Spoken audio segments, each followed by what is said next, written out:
EUTM Mali has been an interesting mission. I've done many missions before, so I've deployed to Kosovo, Bosnia, Afghanistan, but this was the first time I'd worked with the EU in an EU mission, and I found it to be quite a distinct experience because of the variety of cultures and nationalities that are brought together. I can't say, it was interesting, when I first reflect on your question, I wanted to say it was a good experience. It's been neither good nor bad. It's been an experience, and one that I will remember for a very long time. And it's been incredibly interesting, particularly the job, or some of the jobs that I've done in my time here. My biggest challenge, I think, was here with EUTM Mali has been the flexibility required to deal with the various issues that have come up almost on a daily basis. And an example of our time here, which I know everybody will be able to relate to, is dealing with the COVID situation. That was a huge challenge, not only for me, but for the mission as well, as we tried to plan how we were going to cope with that. But again, I will go back to the makeup, the constitution of EUTM Mali in particular, with being represented by 26 or 27, well, in fact 29, if we include all the civilian components, 29 nations that make up EUTM Mali. And I think navigating the different languages and cultures and nationalities and that go with that. My greatest achievement, I think, has been in the position I've been. So I was executive officer and then moved to being the acting chief of staff, so responsible for the staff as a whole and coordinating their activity. And within that, I was able to mentor some of the more junior and less operationally experienced individuals in the mission, and to see them really grow and really come on and gain that experience across the couple months that I've had to work with them has been really really nice and really satisfying for me to see.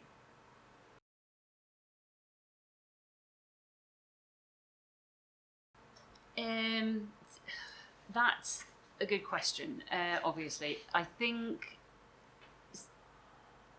generally speaking, and speaking as a female in a male-dominated environment, and which the army always is, and any army is, and any mission that you go on or any operational tour that you go on, women are always in the minority. And so my advice to the women, it's always been the same. It's come in, do your best every day that you can, but also demand equality. And when you don't meet that equality, challenge the perception that's there, and just don't ask for it. Don't ask for equality. Take it and demand it. But within that, it's not about becoming, needing to become like a man or be a man. That's not the point. The two sexes complement each other. So it's not about losing your femininity within that. It's about being a female in the environment, doing the job you've been asked to do to the best of your abilities, and accepting that you come on an equal footing. You just treat people as individuals, and everybody has their strengths and their areas for improvement. You have yours, they have theirs, you accept that. And being on a mission like this is very much about teamwork and working together. And so trust and respect for people as individuals is a huge part of that. My job in general, yes. Across my career as an army officer, yes. Yeah. It's why I've stayed in it. When I first joined the army, I only joined for 3 years, and 20-something years later, I'm still in the army. So yeah, I love the variety. I love the people I meet, and I love the opportunity to come and do things like this.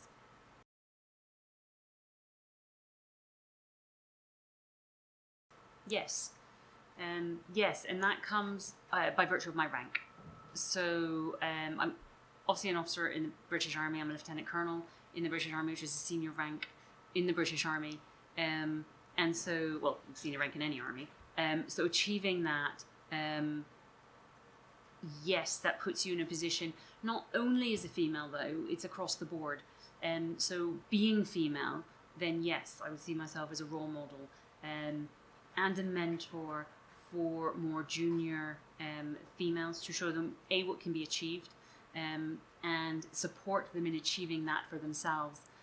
But also by virtue of rank and the position I held here, particularly when I was acting chief of staff, it's about being a role model for everybody and holding everybody, irrespective of gender, to the standard required and supporting them in doing so.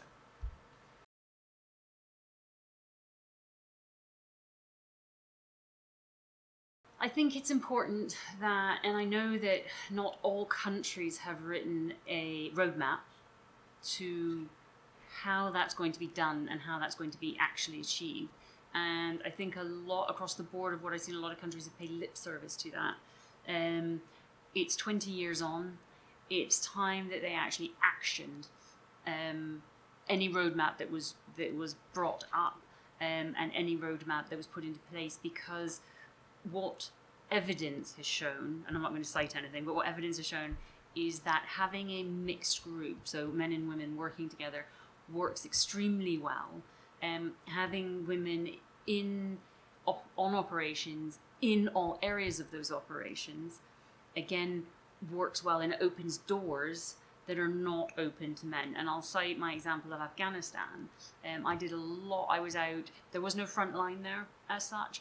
I was out patrolling, mixed patrols all the time, and then I did a lot of female engagement with the local population because men could not approach there. And therefore we, on the operations I did there was a lot of female enablement from our side in order and training so that women could go out, do the patrols, that some were new to being out doing patrolling, having those more basic infantry skills in order that they could safely approach the local population. And I think that's an excellent example, and Afghanistan has shown that, and other areas of operation have shown that it is really important to have females involved at all levels, and nations need to embrace that a little more perhaps than they have done. But now that that door opens, female participation will increase as women demonstrate what they are capable of.